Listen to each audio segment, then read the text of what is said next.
Welcome to the GKaiser Age. This is Captain Lucian GKaiser, Skull One, and today we are going to be continuing the lore of the super-dimensional fortress Macross series. Skull One, launching!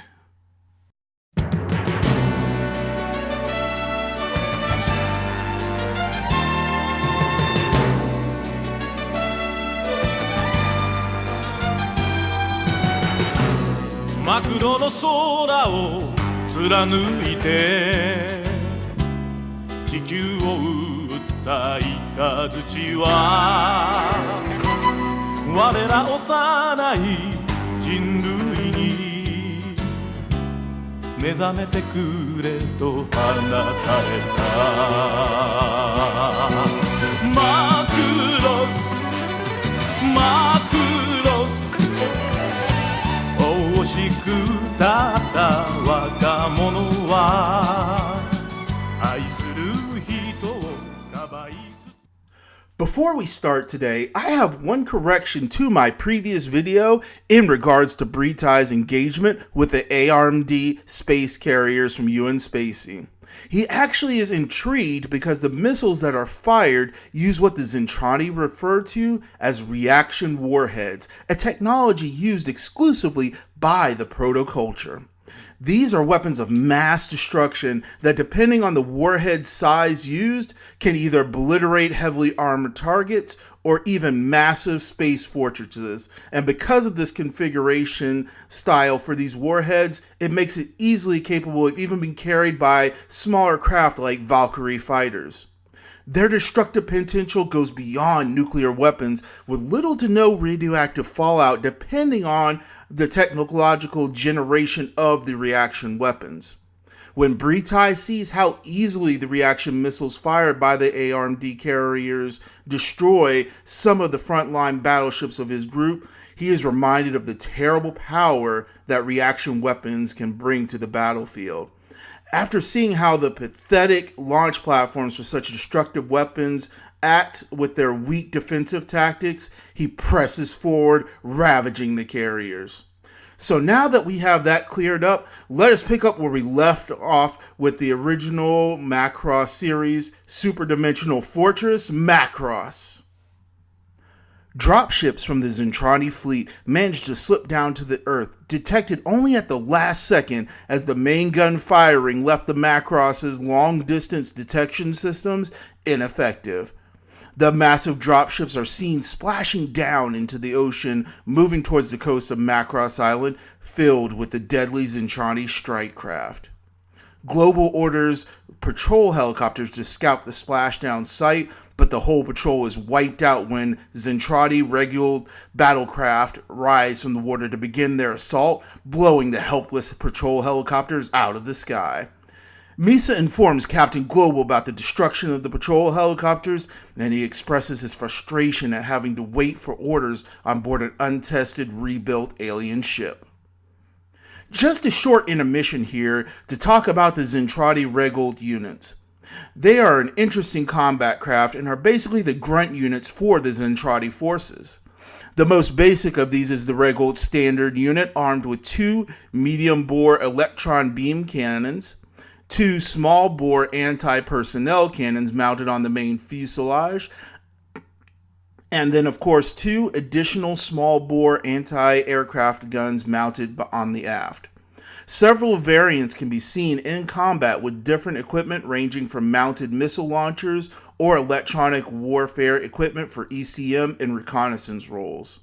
With their advanced mechanics and thrusters, they are easily capable of keeping pace with even the VF-1 Valkyries of the UN Spacey forces. We will be discussing more details about them in later videos, but for now, let's see what is happening with the main characters of the story. In Macross City, Hikaru is wandering around slowly near his crash site, still confused at how he is now piloting a robot instead of a fighter plane. Some of the civilians scattered around him think that he might be some kind of alien invader robot, as the Batroid mode has never been revealed to the public. One young boy, Yoshio, runs up to the room of a young girl named Lin Min Mei, wanting to get a closer look, and she follows, worried about his safety. And it is there that Min-Mei gets her first look at Hikaru as he emerges from the cockpit. After clearing up the misunderstanding of why a civilian pilot is in a new, highly advanced military aircraft, Hikaru is ordered to make way by a man driving a truck trying to get to the evacuation shelters outside of the city. Unfortunately, when Hikaru tries to move out of the way, he ends up crashing face first into the building where Min-Mei and Yoshio are, the two of them dodging out of the way at the last moment. Hikaru is relieved that they managed to remain uninjured, but still worried about what to do next, as moving around could possibly collapse the building even further. In the meantime, Captain Global is now stuck dealing with another deadly threat. Politicians demanding that he launch the SDF-1 so it is not destroyed on the ground before even firing a shot against the enemy. Against his better judgment, he orders the anti-gravity lift engines powered up, and they quickly find out that the composite materials that were used to build the new superstructure of the alien ship were not enough to support the anti-gravity pods. There's a loud rumble that turns into a shriek as layers of superstructure and armor plate are ripped away from the ship, and the crew is stricken with shock as the anti-gravity units tear away from the ship and start floating off on their own. The crew braces as the Macross slams back to the ground, and Captain Global, frustrated at the failure of launch, orders the ship to be inspected for damage from the crash. Roy is making his way to the Macross, having beaten back the Zentradi fighter squadrons, and when he questions Misa what happened to the fighter Hikaru was in, he is informed that fighter VT-102 crash-landed in the city and is stumbling around in it. Ordering the rest of his squadron back to base, Roy makes his way to where Hikaru's Valkyrie is in order to prevent him from doing more damage to the city, as the enemy forces have already done plenty enough. Using some tow cables tied to Hikaru's Batroid, two supply trucks pull it free from the building, only for it to fall backwards into another. Worried about what to do, as he's unable to accurately control the Batroid, Hikaru is relieved to be contacted by Roy, who tells him not to worry as he approaches. Everyone on the street is amazed as Roy's VF-1S Valkyrie Fighter flies down, shifting to Gerwalk mode, the legs extending and slowing its descent, and as they touch the ground, it finishes transforming into the massive Batroid mode. Min-Mei and Hikaru are both amazed by the transformation, having never imagined seeing something like the VF-1S transformation, and Roy offers to help Hikaru get back on his feet. Roy explains that there is a reason for why the Valkyrie fighters can transform. If Hikaru guesses accurately, it's a military secret, just as Roy finishes the repairs on Hikaru's Valkyrie. Having coached him with the basic controls, Roy is impressed that Hikaru managed to make it this far without his help, and offers him once again to join the armed forces, which Hikaru declines. Min-Mei announces that her family and herself are going to depart and head to one of the evacuation centers and armored shelters that are outside the city. And as the civilians head off, Hikaru is watching them, still slightly worried about Min-Mei's safety. Just outside the city boundaries, several Zentradi strike units line up, ready to assault Macross City, and in high orbit, Britai orders a bombardment of the city to make way for the assault force, but for the gunners to avoid damaging the ship, as he wants to capture it intact. The Zentradi fleet unleashes a massive outpouring of heavy weapons fire, devastating most of Macross City. Whole blocks of the once proud city are destroyed, and the assault forces move in quickly to attack. After the bombardment ends, Hikaru expresses concern about Min-Mei, prompting Roy to offer him a chance to go check and see if she made it safely out of the city, and they speed off back into the city, following the path that the civilians left through. Captain Global is told that the attack that devastated the city came from ships in high orbit. Then Misa informs him that several enemy ground combat mecha are assaulting the city. The captain immediately orders the Valkyrie fighters to intercept the enemy, and a massive battle breaks out within the city with intense gunfights and barrages of missiles exploding everywhere. The transforming ability of the Valkyrie fighters makes them formidable fighters even in the urban terrain of the city, but the regular battleoid units are born for combat and war, and the Macross forces find them challenging to deal with. Alright, at this moment, let's just take a brief bit of time to talk about the Valkyrie Fighter. The VF-1 model is used by UN Spacey as their primary strike craft. So far, we have seen 3 models: the VF-1D that Hikaru is piloting, a 2-seat combat trainer; the single-seat VF-1A, the standard model piloted by regular flight officers; and then the current most advanced model, the VF-1S, piloted by Roy Fokker. Each of these are armed with the same standard main loadout, with the only difference being the head-mounted anti-fighter lasers that look like antennae. The VF-1S has more advanced engines and a reinforced airframe, but because of the limited number, they are reserved for ace pilots only, who have earned the rank of captain, and Roy easily pushes his plane to its limits with his superb piloting skills.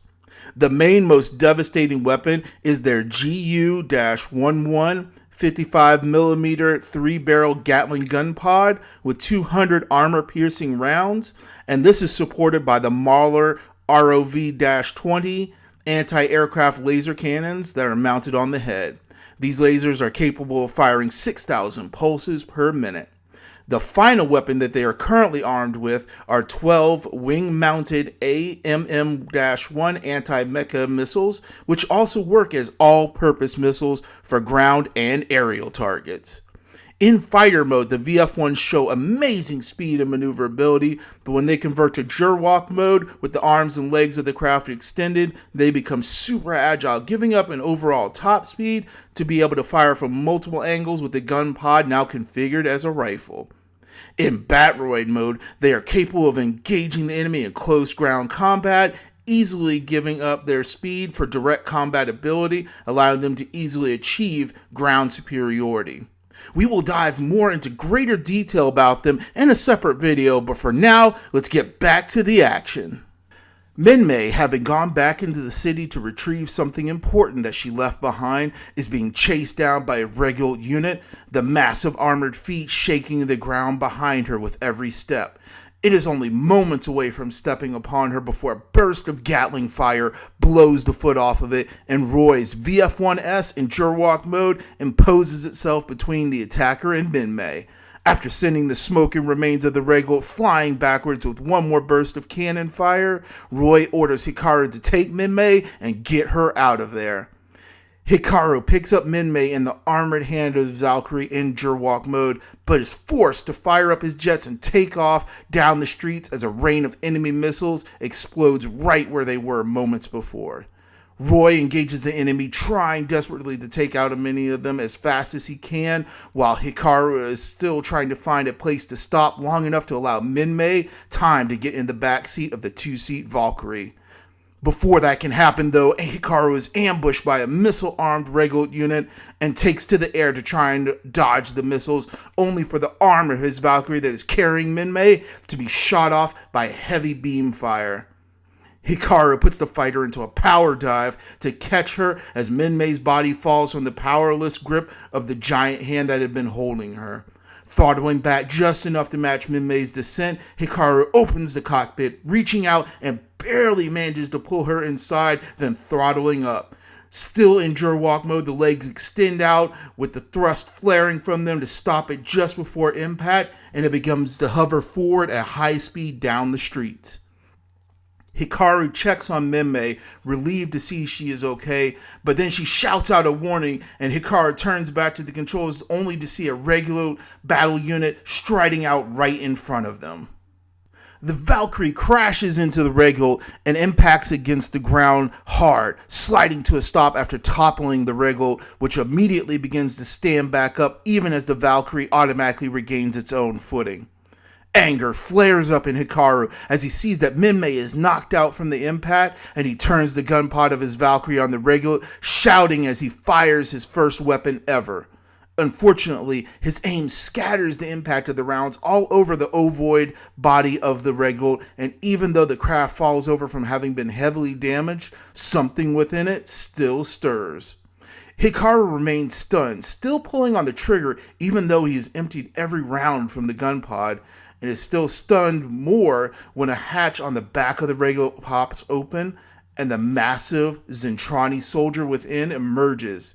He's badly wounded, but still reaching out for the Valkyrie.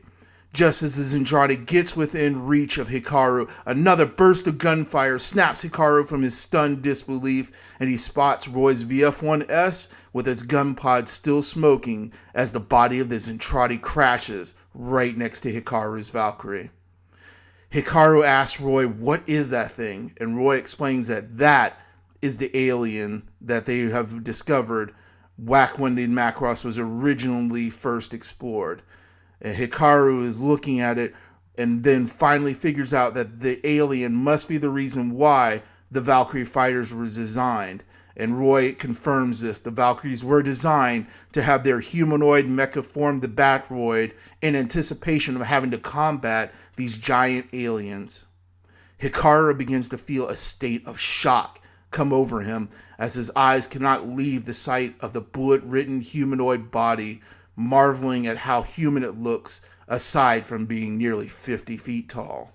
Back with the Macross, Captain Global is informed that the backup lift engines have been primed and are ready to fire, and he orders the Macross to ascend into orbit to rendezvous with the armored space carriers. The ship slowly makes its way into the skies, finally riding the intense flare of its own engines upwards, much more gracefully than before. Misa calls out to Roy, informing him that he needs to return to take command of the fighter squadrons to escort the Macross up into space. Roy acknowledges the order and begins to lift up into the sky, assuming Hikaru would be following him, but after a few minutes, he notices Hikaru is not there with him. As he calls out to Hikaru, the young man shuts off the communications as his mind is unable to process such a rapid set of unbelievable events and his first time killing someone. Roy calls out desperately to Hikaru, seeing that the enemy is still pressing into Macross City, making faster headway as the Valkyrie Fighter groups abandon the city, having been recalled back to escort the Macross.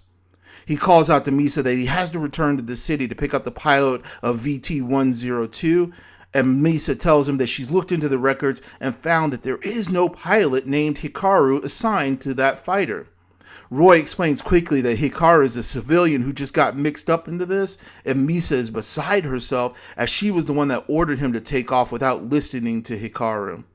Roy rockets back down to the city that is engulfed still in battles, and battling his way and shooting his way through it, he finds himself making his way right to where Hikaru and Minmay are still at.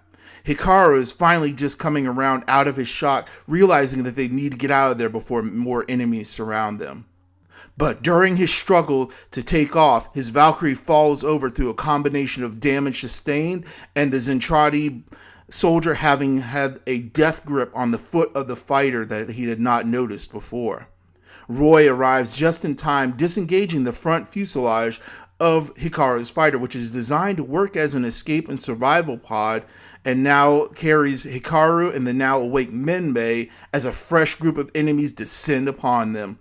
With his usual flashy way of flying, not only does Roy manage to outmaneuver the enemy, he nails several more of them on the way out of the city before breaking atmosphere to catch up with the Macross.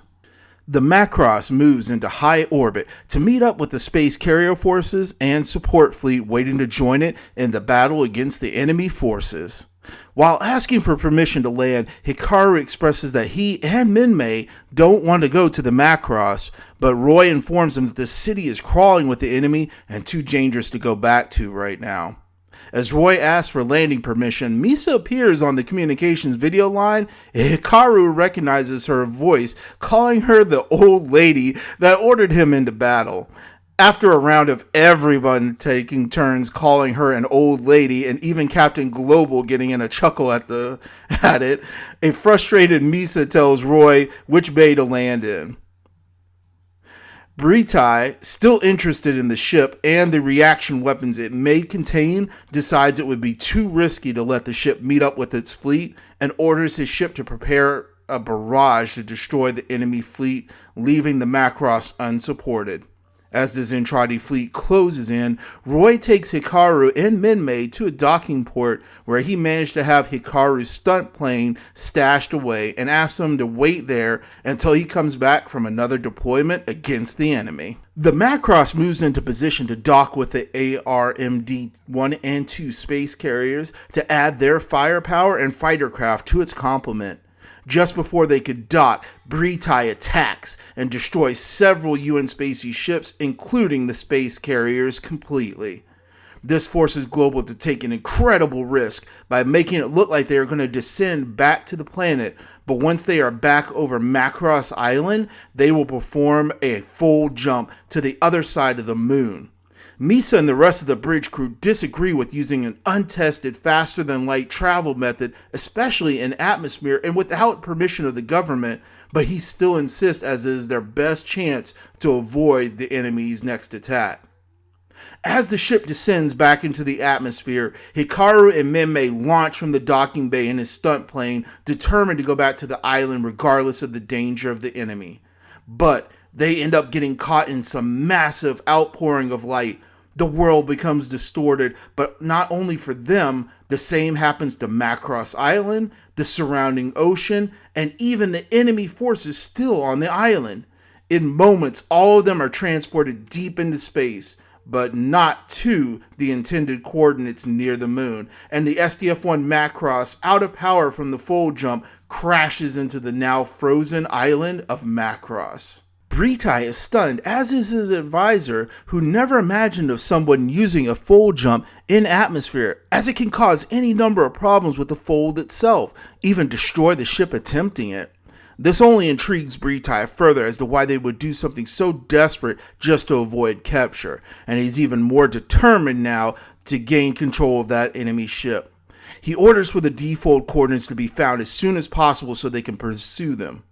At this time, I should mention that the Zentradi, while they are a powerful warrior race with advanced technology, lack true depth and understanding of the technology and weapons that they use. While they may know how to use them appropriately, everything is either produced or repaired by automated systems in factories. So it makes sense that Britai would want to recover a ship that is not only using lost reaction weapon technology, but may contain other things that may have been restored or created by this alien race that captured it. Deep in space, Hikaru struggles with his stunt plane, now stuck in an atmosphere-less environment. Fortunately, his stunt plane has rocket boosters that he uses for his stunts, and those still work, allowing him to maneuver much like maneuvering jets in space. And he makes his way back to the Macross with Minmay in the cockpit with him.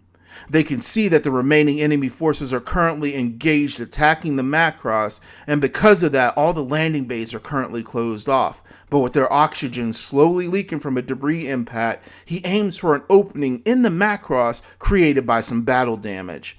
As his plane jets into the opening, automatic doors close around them, sealing the breach, and they slam down, shearing the tail fin off, causing him to crash into the depths of the massive ship. But Minmay and himself are happy to at least not be stuck in space anymore. Meanwhile, on the bridge of the Macross, as the last of the enemy forces are being mopped up and power restored, Global asks for a situation report, and the communication officer reports that they are unable to contact any of the UN Spacey forces. Even worse, their navigation system finally finishes analyzing their position, and they are all shocked when they find out that they are now sitting just within the orbital path of Pluto. The bad news keeps coming when Global states that they will just simply jump back to Earth using the fold engines, only to be told by the engineering crew that the fold engines have disappeared entirely, leaving the Macross and the people still in the shelters on Macross Island stranded at the edge of the solar system. And that is where we shall leave them for the time being. Next time on Super Dimensional Fortress Macross Lore, Hikaru and Minmay struggle to survive lost in the bowels of the massive alien ship. The surviving citizens of Macross City must deal with the fact of having to live aboard the battle fortress. Britai, against an ancient warning of not interfering with Micronian races, pursues the Macross, and the Macross itself, along with Hikaru, are forced to go through some startling changes.